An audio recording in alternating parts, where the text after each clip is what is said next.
guys, how you all doing? I've been pretty busy, which is why I haven't put out a video recently. I think it's been about 7 weeks since I've put a video out. It's not good. Sorry about that. My apologies. I went from not having much work at the campsite that I work at to I've got 6 weeks to organise 2 holiday camps. So I went very busy very fast, and I didn't have much room in my brain to be able to give you guys something worth watching, I felt. So that's why I couldn't put a video out. I just had too much on my mind, and but I've just finished the holiday camp, so I should be able to get back some videos. But I wanted to talk to you guys about lonely times.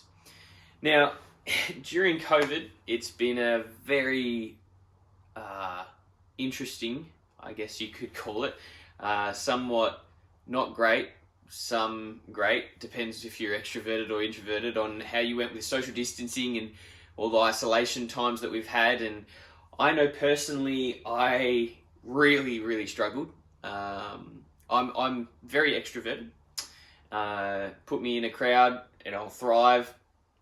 Put me by myself and I go right down the drain. And so for me, this was super challenging.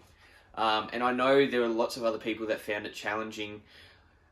Even from a point of view of like my spirit and my soul just not filling up the cup, and because can't worship together, can't have chats with people at church or like anything like that. And like it's all good to listen on a TV, the worship and the preaching and stuff, and don't get me wrong, that's great, but I really struggled, and I still am, because we still haven't gone back. My church hasn't gone back yet, so I really struggled over this time, and I very much got quite lonely. I'm divorced, so I don't have a partner to kind of talk with. I'm incredibly thankful for my brother and sister. My brother and sister-in-law, that they live quite close, so I've hung out with them a lot. And I know I got a lot of slack at work because they all like, I basically live over at their place, which they're fine with. But I really struggled. So I want to talk about lonely times, and it feels like sometimes this unique situation is the only ever time that humanity's kind of ever gone through something like this, or this is the only time that God's ever heard these kind of prayers. So I kind of dove into the Bible a little bit, and I came across the leper, the story of the leper that Jesus heals his skin.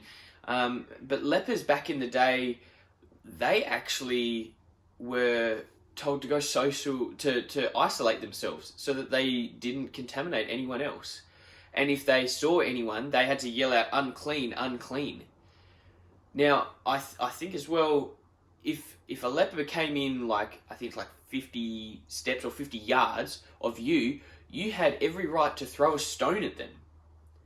And so I just felt back then, how lonely that would have felt for that person. How lonely it would have felt for them to not even be able to have a conversation without yelling to someone. And so I reckon there'd be plenty of times where they cried out to God, why am I like this? Why do I have this condition? Are you punishing me? Why do I feel so empty and alone? And I really felt for that person. I also think about the Samaritan woman at the well. She was alone. And then Jesus shows up. A person, again, to the law, should not have been hanging out with her. I also think of when David was supposed to be king. He was supposed to be somewhere else. We were all supposed to be working, getting on with our lives. David was supposed to be king. And there was a time where he was in a cave by himself, trying to run away from the king who's trying to kill him. There's heaps of these stories. I also feel like at the time, of around Jesus, women weren't taught how to read the Bible. They weren't taught that that they could learn the Bible. It was up to the men. Again, that's back then, and that was just the law of the day. So how lonely would it feel when you've got your husband and his mates and that are talking about the Bible and talking about Jesus and all these other things, and you've got nothing to say because you just don't know? How that'd feel real crap. And another one, this one kills me every time I think about it. The slaves, the African slaves, when the British, all the French back in like the 1700s, 1800s, captured them, and in the ships they were well over capacity, and they had to sit in confined spaces. The thing was, the British officers wouldn't let them speak. They wouldn't even let them go up on deck to get fresh air or to even go to the toilet, because if they let them do that, they had the risk of the slave running off and jumping off the ship to go kill themselves. Yet for months on end, while they're travelling at sea, they had to be quiet. And even when there was someone right next to them, that would have felt so incredibly lonely. So all through history, God would have heard heaps of prayers about being alone and it not being your fault that you're alone, and why are you doing this? Why is this happening to me? And then, so God knows our prayers. This is nothing new to him. These kind of prayers are nothing new. And I got onto the point where, like, so after this 6 weeks that I just had with coming up with the camps and organising them and executing the camps, I was so dang tired and weary from doing it. And then I come home and I feel lonely, and it just breaks my heart every time this happens to me, and I'm just like, I'm not physically tired. I could run, I can walk for days or whatever, but mentally, emotionally, because of the loneliness and then having to use up all of my mental space to be able to get the camps going and stuff, I just am so weary and tired. And I felt weak. And I recently heard Stephen Furtick say this. He says, just because you're weary does not mean you're weak. And I think sometimes we mistake that. There are times where we're just feeling so weary and we're like, why? I shouldn't be like this. I feel weak. You know, God rested on the seventh day. The Samaritan woman, Jesus says, I'm tired and I will sit at the well.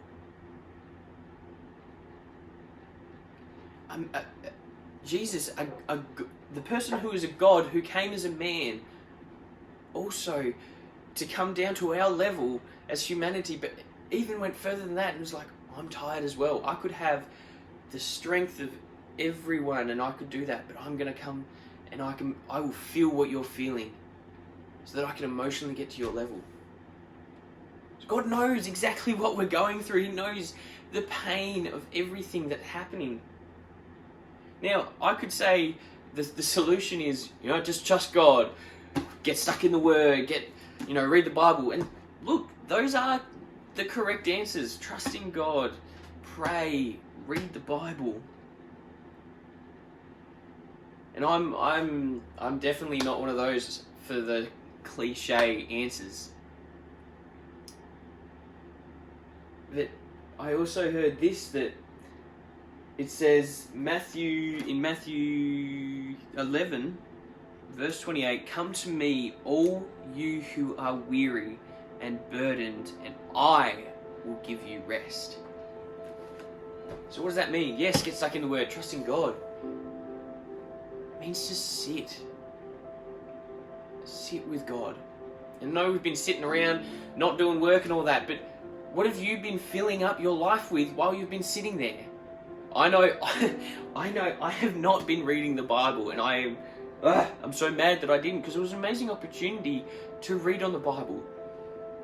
But I was filling up my spirit with Netflix, with Facebook, Instagram, Snapchat, all those things. I was filling up from the wrong well.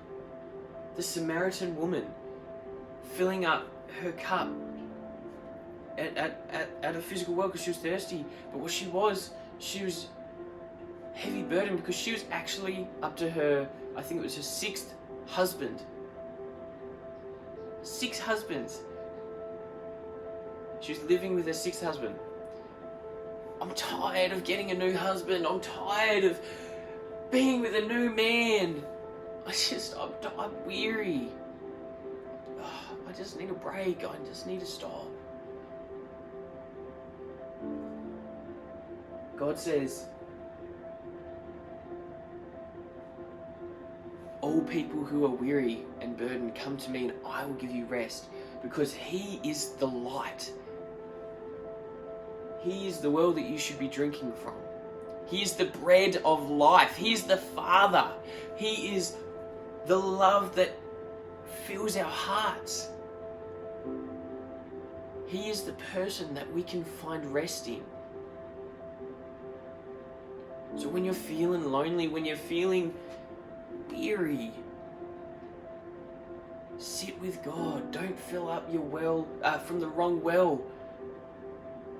Fill up with God. Fill up and it's not just going, God, I need this, I need that, just go, God, I'm going to sit here and I'm going to open up this opportunity and this time for you. And just don't even have to say anything else. Just got to sit there and give God the opportunity to come into your heart, to fill your spirit.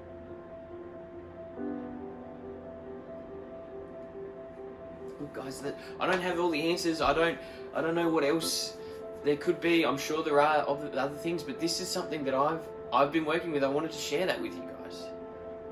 I'm tired. I'm weary. I don't want to be single. I don't want to have the pain of waking up in the morning and my partner not being there. I don't want that. So I'm going to be doing this too. I'm going to be sitting with God and just going, God, I'm tired and I need you. So guys, sorry that it's taken me this long to put a video out. I hope this really helps. Don't forget to like the video. Tell me what works for you in the comments. Tell me a verse. Give me some feedback. But also don't forget to subscribe. That helps. I will be doing some more videos, and you can always follow me on Instagram, c.j.dyer, and is it c.j_dyer? I'll put that on the screen, don't worry. But guys, have a great day. Ask God for rest, and go be a blessing to someone else.